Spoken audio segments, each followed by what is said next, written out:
저는 인류 최초의 살인자라고 낙인이 찍힌 가인입니다. 저를 변명하고 싶기도 합니다. 저의 형제는 딱 2명인데 별로 사이가 좋지 않았습니다. 항상 아벨은 모든 일에 모범생처럼 보였고 믿음이 좋은 것처럼 보여서 저와 자연히 비교가 되었습니다. 그래서 나는 항상 부모님에게나 하나님에게 동생 아벨보다도 사랑을 받지 못한다고 생각했습니다. 그런 마음에 불을 붙인 것은 추수감사절 예배를 마친 뒤였습니다. 해마다 행사처럼 우리 형제는 추수감사절 헌금을 드렸는데 하나님이 동생 아벨의 헌금은 기쁘게 받으시고 나의 헌금은 무덤덤하고 무표정으로 받으시는 것입니다. 그러자 나는 아벨에 대하여 시기가 났습니다. 배고픈 것은 참을 수 있으나 배 아픈 것은 참을 수 없는 것입니다. 저 녀석 때문에 나는 항상 사랑을 못 받고 거부당하는구나 라는 거부감 말입니다. 공부 잘하는 놈이 있기에 내가 공부 못했다는 생각과 성공한 놈이 있기에 내가 실패했다는 엉뚱한 논리입니다. 후에 알게 된 사실인데 동생 아벨은 양의 첫 새끼와 그중 가장 좋은 부분을 바쳤고 저는 그냥 손에 잡히는 대로 질 낮은 열매를 가져온 것이었습니다. 성의와 믿음의 부족이었습니다. 저의 사업은 농업이었고 동생 아벨의 사업은 축산업이었습니다. 어느 날 나는 농장으로 나갔는데 농사 지은 열매들이 엉망이 되어 있는 것을 보았습니다. 알고 보니 동생 아벨의 가축들이 나의 농장에 와서 열매를 다 따먹고 가버리는 것이었습니다. 방금 동생 아벨의 가축들이 농산물을 다 먹고 지나가는 것을 보고서 아벨과 다투게 되었습니다. 어떻게 너의 가축들이 나의 농산물을 다 먹었느냐? 화를 내면서 말했더니 아벨은 그동안 형도 나의 양, 염소, 소고기를 먹지 않았어. 그리고 내 가축으로 비싼 가죽옷을 만들어 입지 않았어.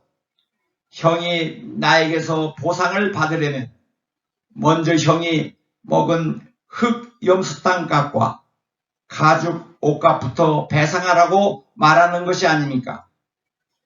그러자 차별당한 헌금 사건이 떠올라서 화가 나 있었던 터에 아벨을 죽여버리겠다는 생각을 했습니다. 솔직히 이런 생각은 갑자기 생각이 생긴 것은 아닙니다. 오래전부터 그에 대한 시기와 미운털이 박혀 있었습니다. 저 녀석만 없다면 내가 독자가 되어 부모님과 하나님의 사랑을 차지할 텐데 말입니다.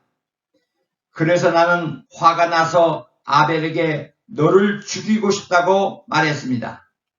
그러자 아벨은 형이 나를 죽이면 하나님이 꼭 형을 심판하실 것입니다 라고 말하면서 나의 화를 더욱 돋구는 것이었습니다.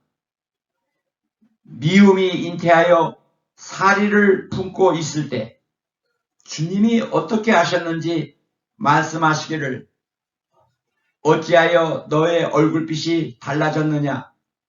죄가 너의 문에 도사리고 있다. 너를 지배하려고 한다. 너는 그 죄를 다스려야 한다고 말씀하시는 것이 아닙니까? 도둑질하다가 들킨 것처럼 깜짝 놀랐습니다. 내 마음의 중심을 현미경으로 꿰뚫어 보는 것 같았고 신당동 용한 점쟁이 이상이었습니다. 지금 생각해보니 그때 저 가인은 주님의 말씀을 듣고 나의 생각과 행동을 정지 스탑시켜야 했습니다. 기회를 놓친 것이 아니라 기회를 버린 경우가 되었습니다. 결국 말끝마다 지지 않고 대꾸하는 아벨을 나는 아무도 없는 들에서 철로 만든 농기구로 갑자기 쳐서 죽여버리고 뭉덩이를 파서 묻어두고 아무 일도 없는 척 하였습니다. 이 사건이 주님은 복잡한 일을 간단하게 만드시는데 사람은 간단한 일을 복잡하게 만들고 시시한 일에 생명을 거는 경우가 되었습니다. 막상 동생 아벨을 죽이고 나서는 마음이 괴로웠습니다. 내가 너무 끔찍한 일을 저질렀다는 생각에 괴롭기 시작했습니다. 그러나 아무도 모르는 완전 범죄라고 생각했습니다. 그 당시에는 CCTV도 없었고 살해 현장을 본 사람도 없었기 때문입니다. 그런데 갑자기 하나님이 저를 부르시면서 내 아우 아벨이 어디 있느냐고 물으셨습니다. 나는 즉시 얼굴이 흑색이 되어 다리까지 힘이 빠졌습니다. 드디어 들통이 났구나. 올 곳이 왔구나라는 당혹감 말입니다. 그 현장을 누가 보았을까? 아무도 살해 현장을 본 사람이 없다는 것이 믿어지기 시작하자 안면몰수하고 아벨을 내가 항상 지키고 다닙니까? 왜 아벨을 나에게서 찾으려고 하십니까? 대응하며 얼굴에 철판 깔고 무조건 딱 잡아떼었습니다. 서초성 검찰청에 소환되어 들어갈 때는 혐의를 모두들 딱 잡아떼는데 나올 때는 죄송합니다라고 말하는 것처럼 말입니다. 그런데 확실한 살인 증거가 범죄과학수사연구소를 통해서 나온 것이 아니라 저도 상상도 생각지도 못한 빼도 박지도 못할 증거가 땅에서 나온 것입니다. 주님이 말씀하시기를 가인의 동생 아벨의 피가 나에게 울부짖는다. 내가 그 입을 벌려서 아벨의 피를 가인의 손에서 받아 마셨다. 땅이 하소연하고 땅이 나를 살인범으로 고소했다는 것입니다. 땅이 증언하리라고는 세상 어느 누구가 상상이나 했겠습니까? 저도 놀라서 뒤로 자빠질 뻔했습니다. 여러분은 상상이 됩니까? 주님이 CCTV로 아신 것도 아니고 땅이 직접 내가 살인한 것에 대하여 증언하였으며 나 때문에 두 번째 땅이 또다시 저주받았다는 것입니다. 그동안 땅이 가지고 있었던 아벨의 피의 한을 표출된 것입니다. 땅이 말하기를 가인이 동생 아벨을 죽이고 저의 땅에 피를 흘렸습니다. 가인은 저주받아야 합니다. 아버지 아담의 죄로 저주받고 열매를 맺지 못하고 잡초 엉겅퀴만 나던 땅에 한이 맺혀서 나를 고소한 것이었습니다. 두 번째 저주로 이제는 땅이 아예 열매조차도 맺지 못하는 것입니다. 비슷한 사건이 출애굽 사건입니다. 한국 교인들은 모세가 출애굽시킨 것으로 알고 있습니다.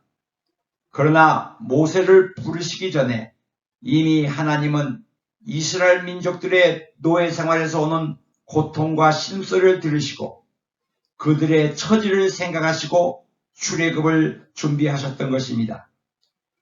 이스라엘 민족의 고통과 신음소리가 출애굽의 첫 번째 동기가 된 것입니다. 그 후로 나는 어디서도 땅에서 안식할 수가 없었습니다. 그리고 배회하면서 무숙자의 삶, 경찰에게 쫓기는 인생처럼 불안하고 두려운 삶을 살게 되었습니다. 땅 위에 집을 지어 정착할 수 없었고 농사를 지어 열매를 맺을 수도 없었습니다. 끊임없이 도피자로 피해 다니며 양심에서 들리는 살인자라는 소리에 두려워서 마음이 편한 적이 없었습니다. 불안하여 불면증까지 왔습니다. 또한 아들을 잃어 부모님의 슬픔을 옆에서 보기가 힘들었습니다. 누군가 원수를 갚으러 올 것 같은 생각에 무섭고 보복 살해당할 것 같았습니다. 그래서 주님께 통사정하였습니다. 저를 도와주시고 살려달라고요.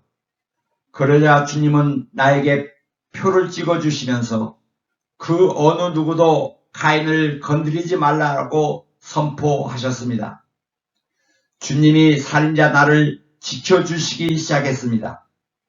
그래서 나는 광화문 광장도 강남역 사거리도 의인처럼 활보하게 되었습니다. 그래서 제가 말하고 싶은 것은 아벨은 하나님이 자신의 핏값에 대하여 심판할 것이라고 말했지만 주님은 은혜로 나의 죄에 대하여 보호해 주셨던 것입니다. 어떻게 이런 은혜가 있을 수 있을까요? 형제를 죽인 살인자, 주고 마땅한 죄임에도 불구하고 하나님이 용서해 주신 것입니다. 혹시 가해자의 가인이 바로 나라고 생각해 본 적은 없는지요? 성경에 나오는 이야기 가운데 좋은 사람은 모두 나 자신이고 나쁜 사람은 김씨 이씨라고 생각하고 계십니까?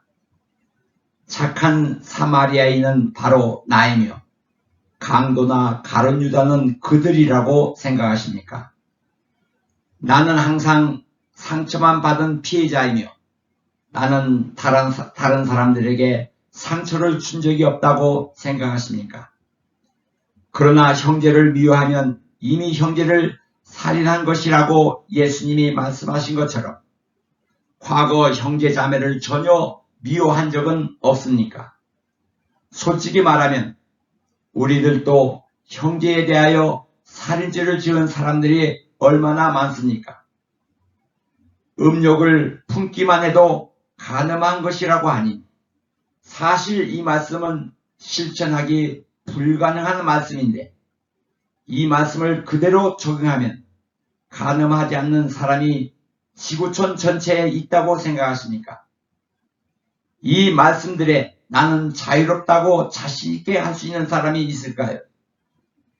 제가 말씀드리고 싶은 것은 우리들 모두가 나와 같이 형제를 미워하고 살인죄를 지었음에도 불구하고 예수님의 보혈의 피로 용서받고 죄인이 의인이 되어 소울거리를 활보하며 다니고 있습니다. 하나님의 깊은 은혜와 용서로 이렇게 2021년 새해를 맞이했고 오늘까지도 살아있는 것이 아닙니까?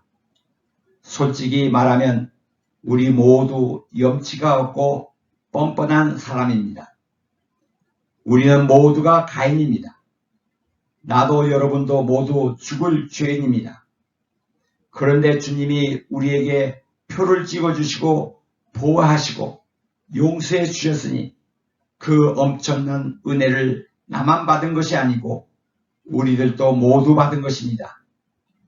쉼이 없이 쫓겨 다녀야 하는 인생, 땅을 경작해도 열매가 없는 인생, 남에게 살인자라고 손가락질 당해야 하는 아픔, 저의 후손들의 전과자의 후손이라는 수치, 형제를 죽여버린 죄책감, 부모에게 불효를 안겨드린 못난 아들, 이 모든 것을 주님은 사랑으로 용서로 덮어 주셨습니다. 이것이 얼마나 큰 은혜입니까? 그러나 나는 항상 의인이라고 착각하고 교만이 충만하였기에 우리는 구원받은 감격과 용서함 받은 감격이 없었습니다. 평소에 나는 가해자의 죄인이 아니라고 생각하였기에 회개할 것도 없었고 왜 내가 회개해야 되는지조차도 이해가 되지 않았습니다. 세상에 더 큰 도둑놈, 살인자, 범죄자들이 수두룩한데 나 정도면 당연히 피해자 아벨에 속한 사람이라고 생각하지 않았을까요? 아무리 생각해도 이웃들을 가해해 본 적도 없고 항상 양보하고 참고만 살아온 피해자 아벨의 인생, 도대체 우리가 무엇을 회개하라는 말입니까? 그래서 용서의 은혜가 그렇게 커도 내가 실감이 되지 않고 주님은 나는 죄된 다른 사람들을 위해 죽으셨다고 생각했습니다. 마치 수십억을 탕감받은 사람이 500만 원 빚진 사람을 용서하지 못한 것 같이 그렇게 놀라운 탕감에도 나는 용서받았다는 감격이 없었습니다. 하지만 아무리 변명할지라도 내 안에 현재에도 가해자 가인이 있는 것입니다. 우리들 모두 가인인 것을 부인할 수 없습니다. 눈으로 마음으로 생각으로 죄악을 범한 나 자신이 오히려 반대로 나는 피해자 아벨입니다 라고 말할 수 있을까요? 사실 죄인이 죄인이라고 고백하는 것조차도 주님께서 도와주셔야 합니다. 이것이 성령의 역사라고 한다지요. 정신병 병동에 가보면 자신들은 정신병 환자가 아니라고 말합니다. 자신이 환자가 아니라고 생각하기에 바로 환자입니다. 환자 자신이 나는 환자라고 인정해야 제정신으로 돌아온 것입니다. 탕자가 제정신으로 돌아오니 자신이 죄인인 것을 깨닫는 것과 같습니다. 그런 의미에서도 죄가 많은 곳에 은혜가 많다는 말씀이 적용되는 것이 아닙니까? 저 가인은 오랜 시간이 지난 후 아내도 얻었고 에녹이라는 이름을 가진 아들까지 낳아서 방랑하던 나에게 쉼과 고요함을 주셨고 내가 현재 살고 있는 동네의 이름을 아들 이름과 똑같이 에녹 동네라고 명명하였습니다. 큰 문제는 저 가인이 저질러 놓고서 문제 해결은 주님이 해 주셨습니다. 후에 깨달은 점은 제가 죄를 범하는 그 순간에도 주님의 은혜가 있었습니다. 탕자가 집을 가출한 시간에도 아버지의 용서, 사랑, 기도가 있었던 것처럼 말입니다. 여러분에게서 내 모습이 보입니다라는 저의 간증을 마칩니다. 가인 올림.